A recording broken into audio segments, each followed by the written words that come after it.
सावी काय झालं?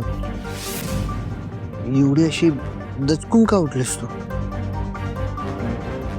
धैर्य, मला असं वाटलं की कोणीतरी आपल्या रूम मध्ये येऊन गेलं. ह्या वेळेला कोण येणार आहे सर? एखादं स्वप्न बघितलं असेल, झोपून घे. धैर्य हो, दार पण उघडे.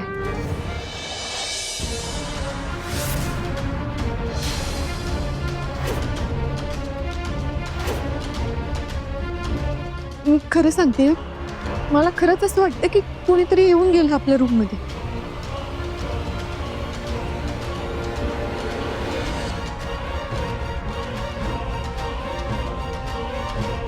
दार कसं काय उघडलं?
सावी,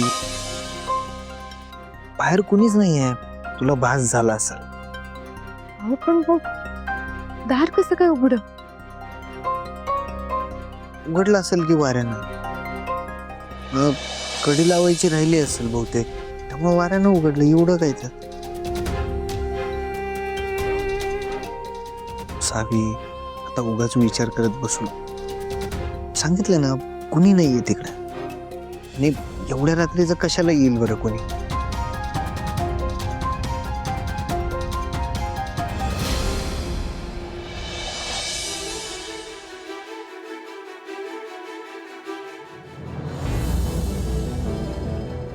मूर्ख मुली, काय करत होतीस तू? जे अत्यंत गरजेचं आहे आणि अगदी योग्य आहे ना, तेच करते.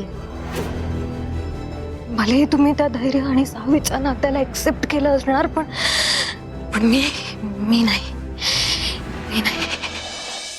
त्या सावीमुळे ना सगळं संपलंय माझं. माझे बाबा, माझे धैर्य, माझे स्वप्न, सगळं संपलंय. त्यामुळे मी तिला आता सोडणार नाहीये. मारून टाकेन तिला मी आता. मूर्ख मुली, गप्प बस. वाटेल ते बोलू नकोस.